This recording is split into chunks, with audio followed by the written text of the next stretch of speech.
रामकृष्ण हरी. कसे आहेत बरं सगळे? मस्त आहेत ना? बघा, मी लय मेहनतीनं येडं बनवते. लय मला उशीर होत आहे. रात दिवसभर काम करायचं, रात्रीचं येडं बनवायचं साधी बात नाही आहे. तरी पण हे बघा, मला कोणाचा सपोर्ट नसताना मी येडं बनवते. माझा मेहनतीनं बनवलेलं येडं वाचते. मुलींनो, माता बहिणींनो, माझ्या भावाईनो, येडं बघा जा. हात जोडून पाया पडून विनंती करून सांगते मी तुम्हाला, माझा येडं तुम्ही बघा जा. का तर हे बघा, मी एक शेतकरी राजेचं मी तुम्हाला कहाणी सांगणार आहे. ते तुम्ही ऐका. तुम्हाला ऐकून तुमच्या मनाला लय बरं वाटन. तुम्हाला वाटन आपल्या आईनं काहीतरी चांगलं सांगितलं, आपल्याला त्याच्यापासून काहीतरी ज्ञान आलं. माझ्या शेतकरी दादानो, शेतकरी माझ्या माता बहिणींनो, शेतकरीवरचाच मी येडं बनवणार आहे. बघा, एक शेतकरी आणि एक शेतकरीण बाई असती, म्हणजे नवरा बायको असतात.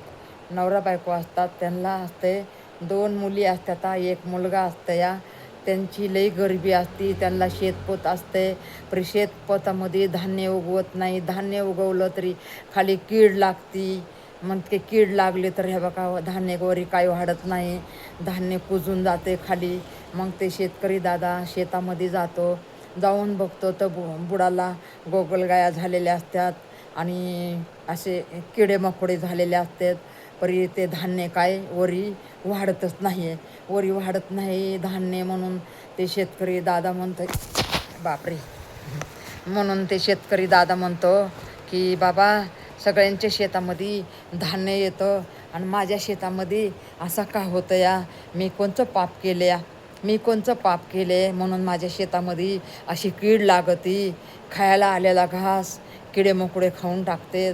देवापुढं जातं, मंदिर पुढं जातं, मंदिर पुढं जाऊन हात जोडतं देवाला.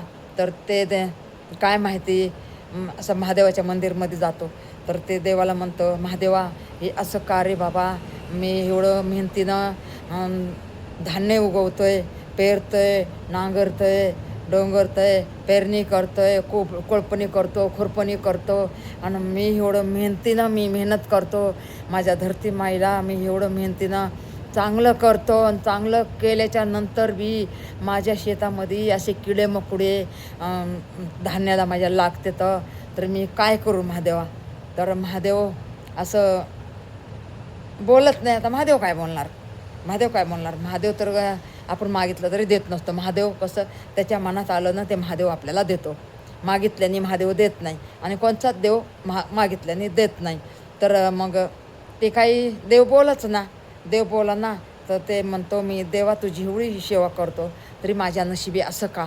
म्हणजे मी एवढं पेरणी करतो, कळपणी करतो, खुरपणी करतो, आणि माझ्या शेतामध्ये असं का? मी इथलं हलणारच नाही. मला तू बोलच द्यावा. तू बोललास तरच मी इथं जाईन, नाही तर मी इथंच डोकं आपटून घेईन. तर मग ते तिथंच दिवसभर बसतो. ते भुकाने एकळ होतं. पाणी पाहिजे असतं त्याला प्यायला, पाणी पाहिजे असतं. तरी तिथला साधू संत असतात, बाबा तू पाणी तर पे. महादेव काय बोलणार नाही आहे. देव काय आपल्याला सांगून देत नसतं. देव अचानकमध्ये देतं, देव गुपित देतो. आपण माणसं कसं आपण सांगून देतो. त्या असं मूठ भरून असं आपण गल्ल्यामध्ये नाही टाकत. झाकलेली मूठ झाकून आपण ठेवत नाही. आपण असं दुनियाला दाखवून आपण दान करतो. दुनियाला दाखवून दान नाही करायचं. ते कसं आपल्यावरच पाप होतं आहे. ते कसं धन द्यायचं कुणाला आसन, किंवा कुणाला आपल्याला चांगलं कर्म करायचं असन, किंवा भुकेलीची भूक वळखायची असन, ताणेलीची ताण वळखायची असन. मंदिरमध्ये गेलं तर मंदिराच्या बाहेर पुजारी असतात, त्यांना आपण काहीतरी दानधर्म करायला पाहिजे. मंदिराच्या बाहेर बिचारे गोरगरीब बसलेले असतात, त्यांना खायला प्यायला. ते गोरगरीब तर ते धनदौलत मागतच नाही. गोरगरीब काय म्हणतं, आम्हाला खायला द्या, आमच्या पोटाला द्या. देवाला म्हणतं कोण? गरीब, आमच्या पोटाला द्या. कोणी हे तर जर आलं देवाची सेवा करायला, देवाची पूजा करायला, तर पहिलं आम्हाला दिलं तर आम्ही किती खुश हो. देव काय बोलतो का? देव काय खातो का? आपल्या पोटाला रोटी पाहिजे, आम्हाला पाहिजे खायला. तर तुम्ही आम्हाला देत नाहीत. पहिलं मंदिरमध्ये जाताय, पूजा करताय, पाठ करताय, सगळं करताय. तुम्ही सगळं करतात खरं, सगळं तुम्ही देवाची सेवा करताय. अरे परी गरिबाचा आत्मा शांत कर. देव म्हणतो मग आवाज आला देवाचा, म्हणला तू दिवसभर इथं भुकी बसला, प्याशी बसला, तुला पाणी नाही भेटलं, अन्न नाही भेटलं, तरी तुला काय मी धावून आलो का? नाही धावून आलो. कोण आलं? ते बाहेर बसलेला भिकारी आला. म्हणतो, हे बघा शेतकरी दादा, तुम्ही हे बघा ही तांबर मी पाणी आणले, आणि हे बघा मला कोणीतरी भाकर दिली होती, तर ही भाकर तुम्ही खा, हे तांबर पाणी तुम्ही प्या. बघा, मंदिराच्या बाहेरचा भिकारी म्हणला तुम्हाला, देव म्हणला का तुम्हाला? देव आपला अंत घेतो देव. पण हे बघा, हे मंदिराच्या बाहेरचा माणूस उपाशी तापाशी बसून हे बघा तुला खायला दिलं, का तर तू उपाशी तापाशी आहे, दिवसभर बसला तरी देव म्हणला नाही, तू खाल्लं नाही पिल्लं नाही, का तर देव गुपित देतो. तर बरोबर आहे. तर मग ते भिकाऱ्याने तांबर पाणी आणलं, कोणीतरी भाकर दिली होती त्याला खायला, तर त्याने ते आणलं, ते खाल्लं. खाल्ल्याच्या नंतर त्याचा आत्मा शांत झाला आणि मग त्याच्या डोक्यात आलं की मी मंदिराच्या बाहेर भिकारी बसतात त्यांना मी ओलांडून येतो, आणि मी इथं देवाची पूजा करतो, पाठ करतो, आणि मी सगळं इथं देवाचं करतो, आणि तरी देव मला प्रसन्न होत नाही. देव म्हणला नंतर, देव बोलला की, देव नक्कीच बोलला. म्हणला, अरे मूर्ख म्हणला, तू काय येडा आहेस का? अरे बाहेर तिथं त्याच्या पोटाला अन्न नाही, त्याच्या पोटाला पाणी नाही, आणि मी तर इथं माझी पिंड आहे, इथं पिंडीची एवढी सेवा करताय तुम्ही. अरे त्या भिकाऱ्याला त्याचा आत्मा शांत कर, त्याच्यातच मी उभा राहीन, तिथंच मी तुला प्रसन्न होईन. मी तुला इथं नाही प्रसन्न होणार. तू जर तिथं त्याला ताण भूक ओळखली असतीस तर तुला मी तिथंच प्रसन्न झाला असतो. माझ्या पस्तर यायची पण तुला गरज नव्हती. म्हणून हे बाका कसं असतंय, आपण जर मंदिरमध्ये चाललं ना, पहिलं बिचारे बाहेर थांबलेले असतात ना मंदिराच्या, पहिलं त्यांचा आत्मा शांत करा, नंतर मंदिरमध्ये जा, नंतर पूजापाठ करा. ते तुमच्या जीवनभर देव तुम्हाला भरभरून देईन. का तर देव म्हणेन, पहिलं त्याची ताणेलेची ताण ओळखली, भुकेलेची भूक ओळखली, आणि नंतर माझ्यापाशी आला. हे बघा, देव म्हणतो पहिलं त्यांची पोटाची पूजा करा, त्यांचा आत्मा शांत करा, नंतर माझ्याकडे या. देव नाही म्हणत, त्यांना ओलांडून ते भुकी प्याशी सोडून ते तुम्हाला, द्यावं आम्हाला काहीतरी खायला, द्यावं आम्हाला काहीतरी खायला, तरी तुम्ही देत नाहीत. आणि पूजा झाल्याच्या नंतर जाताना पण तुम्हाला जर याद आली तर तुम्ही त्याच्या हातात प्रसाद घालताय. मग ते देव कसा पावन तुम्ही सांगा, देव कसा पावन? म्हणून हे बघा, माणसाला ओळखा, माणसाला जाणा, माणसाला माना, त्याच्यामध्ये तुम्हाला देव उभा राहीन, आणि नक्कीच उभा राहीन. नक्कीच तुमच्या मदतीला देव धावून. देव त्याच्या अंगामध्ये बसलेला असतो, देव त्याच्या अंगामध्ये, त्या गरीब माणसाच्या अंगामध्ये, आणि तेच त्याचा रस्ता बघत बसलेला असतो. कोण? ते देवाचंच रूप असते, देवाचंच रूप असते. पण आपल्याला कुठं कळतं हो एवढं? आपल्याला नाही कळत. अहो, पहिलं आमचे जुने लोक आम्हाला सांगायचे अशा गोष्टी, तर आम्ही कान लावून ऐकायचो. का तर ते पहिलेचे लोक कीर्तनला, भजनला जात होते, म्हणून त्यांना सांगता येत होतं. हे बघा, चांगलं काय आणि वाईट काय, म्हणून त्यांना जुन्या लोकांना कळत होतं. मग ते आपल्या लेकरा बाळाला येऊन सांगायचे. तसं आमची आजी कीर्तन भजनला रात्रीचं 9ला गेली ना, रात्रीच्या 12 वाजायला यायची, आणि तिथून पुढं झोपायची. आणि मग दुसऱ्या तिसऱ्या दिवशी आम्हाला सांगायची, आजी आम्ही माय म्हणायचो, आमच्या आईला आम्ही माय म्हणायचो. तर माय काय सांगितलं ग तुला? अगं बाई, तू तर नाही आली ऐकायला, झोपली इथं वरतोंड करून. आम्ही गेलो ऐकिलं, आता तुला काय सांगू? सांग ना ग आई. आम्ही आईला म्हणायचं, आजीला म्हणायचं. मग बरं बाई, सांगते मी तुला. मग हे बाका अशा गोष्टी आम्हाला सांगायचं. पर हे बाका लहानपणापासून आम्हाला काय ऐकायला भेटलं नाही, कुठं काही जायला भेटलं नाही, यायला भेटलं नाही. मायबापाची गरिबी, मायबापाला कशी लेकरं सांभाळावा तेच कळत नव्हतं. बिचारे हे बघा, रानातलं काम करायचं तरी पुरायचं नाही, उन्हाळ्याचं काम नसायचं, तापाशी बसायचं, एवढे हाल व्हायचं. आईवडिलाला वाईट वाटायचं की आपल्या लेकरा बाळाला एवढं आपण सुखाने काही घासपुटका खाऊन नाही घालत. आमच्या मायबापाला वाईट वाटायचं, रडायचे आमचे मायबाप. परी काय करणार. आमचे वडील तर इथं तिथं लपायचे. लोक कर्ज मागायला आले तर आमचे वडील हे डोंगरामध्ये जाऊन 2-3 टाईम ते लपलेले आहेत. कर्जवाले लोक येदार आहेत म्हणून शिने. तर आमचं काय पाळपोस बिचारे करणार हो. जसं भेटन तसं बिचारे चटणी भाकर भाजी रोटी आम्हाला कसं तरी दिवसातून 1-2 टाईम खाऊ घालायचे. ते पण पोटं नाही भरायचे. लय आमचे हाल झालेले आहेत. तर हे बघा ते आपले आता हे बघा आता काम नाही धंदा नाही काय नाही सुख दुःख आले जीवावर. तर आता वाटते आपल्या पायात ताकद नाही काय नाही एवढं बनवायला आपल्याला. म्हणून हे बघा आपलं काहीतरी थोडी थोडी याद येते या ते आपलं हे बघा तुमच्या पुढं शेअर करते मी. म्हणून माता बहिणींनो ऐकत जा. हे बघा हे आपण बाहेर जाऊन कथा ऐकतो, बाहेर जाऊन रामायण ऐकतो, बाहेर जाऊन आपण काय पण असं देवाधर्माचं ऐकतो. हे बघा माझं जर ऐकलं तर तुमच्या जीवनामध्ये एवढा प्रकाश पडन ना की खरंच तुम्ही म्हणता ही आईची कहाणी आणि गोष्ट खरंच खरी आहे, खोटी नाही आहे. अहो तुम्ही टी व्हीवर बघा मोबाईलमध्ये बघा जे मी सांगते ना तुम्हाला तेच तुम्हाला ऐकायला भेटन तिथं. आणि मी पहिलं पण माझ्या लेकरांना सांगायचे. तर आत्ता माझ्या मुली म्हणतात आई आमची जे पहिलं सांगत होती ना तेच आम्ही मोबाईलमध्ये ऐकायलात आता.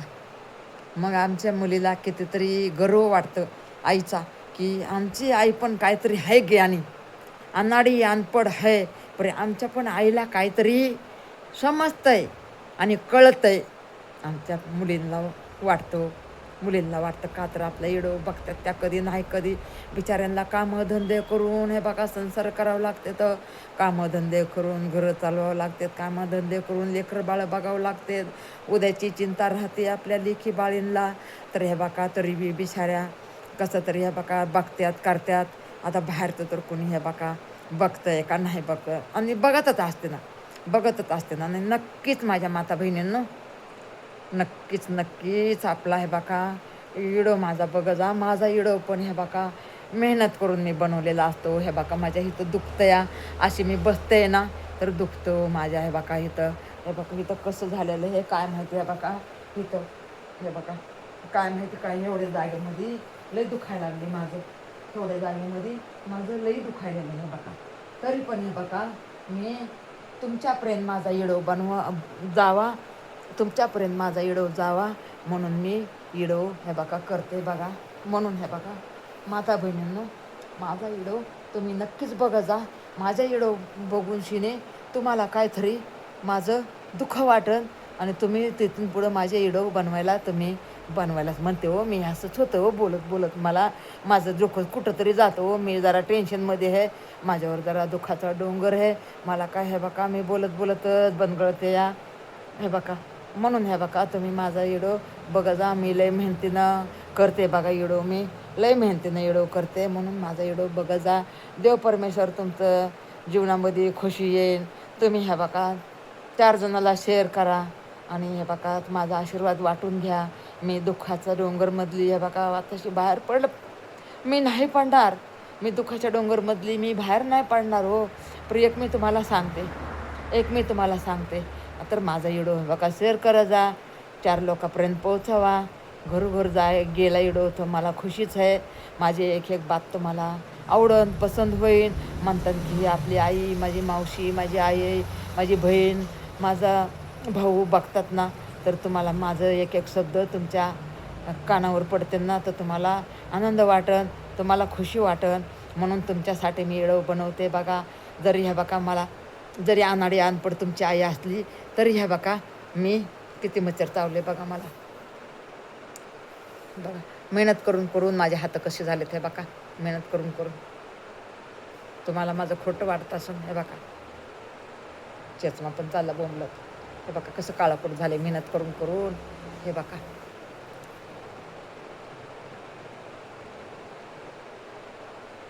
पाठीमध्ये पण हे बघा एवढं दुखायलेलं आहे तरी पण मी इडो बनवायला लागले या.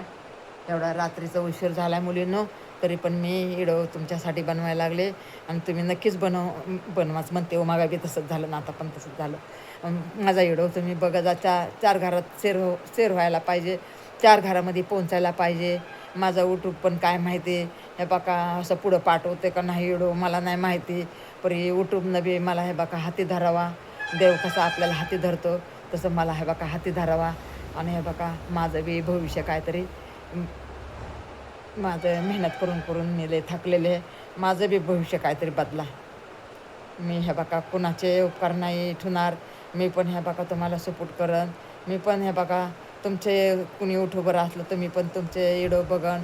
आणि हे बघा कसं असते शेतकरी दादा असतो बघा. शेतकरी दादाचीच मी तर कहाणी सांगितली आहे. नंतर नंतर देवापर्यंत गेले मी.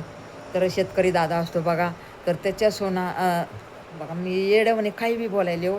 हे बघा काही पण माझ्या तोंडातून शब्द निघायला. हे बघा एका शेतकरी दादाच्या शेतामध्ये आता ती दुसरी कहाणी सांगितली मी.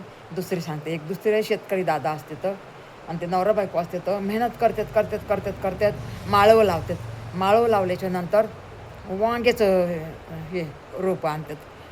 वांग्याचं रोपं विकत आणतात त्याची लावणी करतात, त्याची खुरपणी करतात, त्याचं तण काढतात, त्याचं धान काढतात, त्याची सेवा करतात ते वांग्याची. मग एवढे वांगे लई भरपूर वांगे लागतात. भरपूर वांगे लागतात. तर देव म्हणतो आपली गरिबी दूर होणार हे ग. बायकोला म्हणतो, बायकोचं नाव यशोदा असते. म्हणतो यशोदा आपली इच्छा देव पूर्ण करणार आहे का. तर आपल्या शेतामध्ये मी शेताला गेलो तर एवढे वांगे आले. गेल्या हप्त्यामध्ये फुलं पण लागले नव्हते आणि ह्या म्हणजे फुलंच लागत नव्हते. त्या वांग्याला फुलंच लागत नव्हते. तर मग त्यांना ते म्हणले शेतातच नको जायला. जाऊ द्या म्हणले आता खुरपणी केली, कोळपणी केली, सगळं केले, आता शेतात नको जायला. का तर म्हणले त्या वांग्याला फुलंच लागणार. तर काय वांज आहेत का काय वांगे वांज आहेत का काय ह्यांना काय फुल लागणार आहेत का नाही का वांगे लागणार आहेत का नाही काय माहिती आता काय होणार आहे काय नाही. असं घाबरून गेले. म्हणले एवढी आम्ही मेहनतीनं बी तर नाही आणलं. आम्ही मेहनतीनं रोप आणलं, त्याची लावणी केली, खुरपणी केली, पाणी घातलं, त्याला एवढी मेहनत केली आणि त्याला फुलं लागणार ना, त्याला फळं लागणार. काय करावा म्हणून परेशान झाले. आता काय करावा काय नाही म्हणले. रडत बसले. आता आपलं कसं होईल. वांग्याच्या ह्याच्यावर तर आम्ही उदार रोप आणलं, लावलं आणि त्याला फुलं नाही लागले तर वांगे कुठून येणार. आणि वांग्यावर तर आपण लोकांचं कर्ज देणार होतो. म्हणली हो ना हो काय करावं आता कसं करावा. आता देव आता काय करणार आहे काय नाही. देवाची पूजापाठ तरी करू. तर म्हणली आता देवाची पूजापाठ तर आपण रोजच करतो. परी म्हणली आता देवाची पूजापाठ बी करायची नाही काहीच करायचं नाही. आता 8 दिवस त्या शेतामध्ये आपल्याला जायचंच नाही म्हणले. शेतामध्ये जायचंच नाही. जसा देव करन तसं करू दे. देवाच्या जसं मनात आहे तसं असू दे बाबा. परी शेतात जायचं म्हणलं ना भीती वाटायला लागली. ते वांग्याचे झाडं बघितले त्याला फुलंच नसते तर काय करणार. मग 8 दिवस गेले नाही. 8 दिवसाच्या नंतर बायको म्हणली अहो शेतामध्ये तर यानं जाऊन काय झालंय आणि काय नाही. वाळून गेलेत का काय झालंय. पाणी दिलं नाही काय नाही. 8 दिवस झालं काय करावा. नवरा म्हणला घाबरू नको एवढी घाबरू नको. देव आहे की आपल्याबरोबर.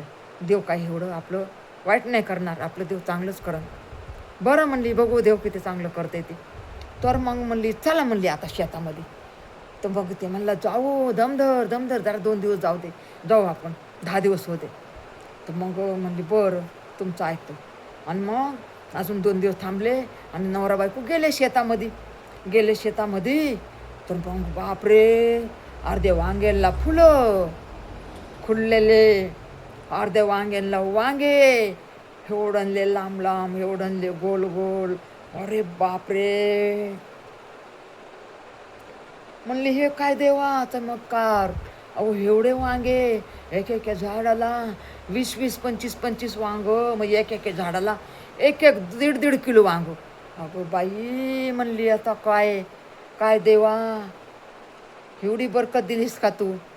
मी तर तुला किती मी वाईट म्हणत होते देवा. परी देवा तू आहेस आमच्या बरोबर. खरंच देव आपल्याबरोबर नक्कीच असतो. का तर बघा हे पहिलं देवाला जायचे. परी मंदिरमध्ये जायचं तिथं बाहेर भिकारी असायचे बसलेले. त्यांना काय नाही देते म्हणायचे देवा आम्हाला भूक लागली काहीतरी देवा आम्हाला भूक लागली. परी द्यायचंच नाही. आणि हे बघा मग नंतर त्याने म्हणले देवाचा आहे सगळा करिश्मा.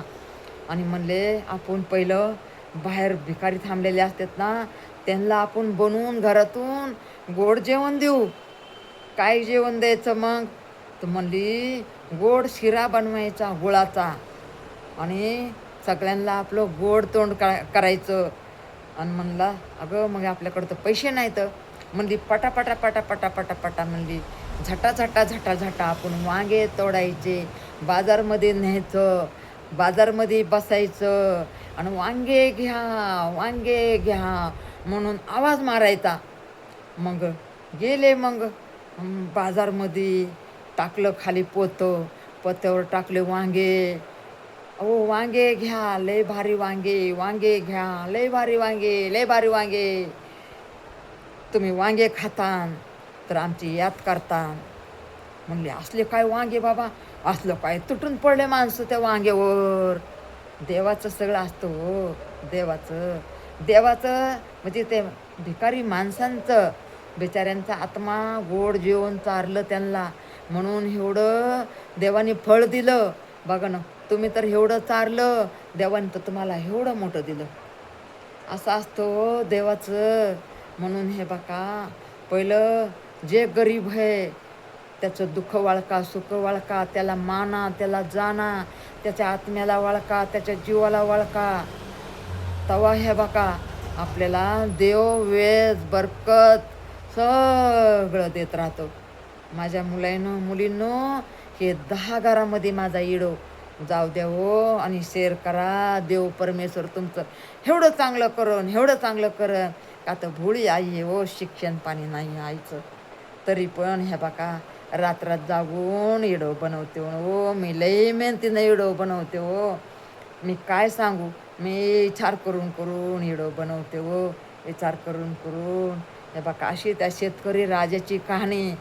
आणि शेतकरी राजा आणि शेतकरी ताई, माझ्या माता बहिणींनो, हे बघा शेतकरी राजा, शेतकरी भावा, तुम्ही एवढं मेहनत करतात ना, देव तुम्हाला फळ देईन हो, फळ देईन तुम्हाला. परी गरिबाच्या आत्माला जाणं हो.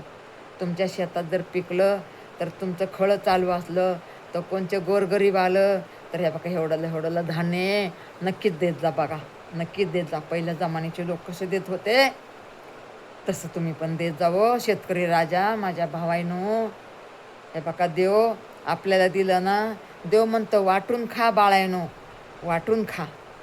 म्हणून हे बघा काय बी असलं वाटून खायचं. सुक्याल्याचं सुख वळखायचं, दुःख्याल्याचं सुक्याल्याचं सुख कोणी बी ओळखतो, परी दुःख्याल्याचं दुःख वळखा. जे उपाशी तापाशी त्याचा आत्मा जाणा माना, त्याला वळखा, त्याला बोला, त्याला खुश करा. ते लय मोठा आशीर्वाद आहे. आम्हाला पहिल्यांदा होतं हो कळत, परी ह्या बघा आता कळायला लागले. तर ह्या बघा कळायला म्हणजे कसं, आपली आजीबाई सांगायची तर आता ते याद येतो आपल्याला. काही कहाणी सांगावा, काही कहाणी सांगावा म्हणून हे बघा मी तुम्हाला शेतकरी राजाची कहाणी सांगितली आणि सगळ्यावरची सांगितली. माफ करा, मला मोठा इडो झालाय. किती मिनिटाचा झालाय मला नाही माहिती बघा, परी बराच इडो मोठा झालाय बघा. माफ करा मला, क्षमा करा मला, चुकलोकला माफ करा. 10 घरात मी माझा इडो पावता. रामकृष्ण हरी, रामकृष्ण हरी, राधा राधा राधा राधा. श्रीरामा श्रीरामा विसरू नको, श्रीरामा विसरू नको, तू मला विसरू नको, श्रीरामा तू मला विसरू नको. रामकृष्ण मोठा इडो झाला, माफ करा मला.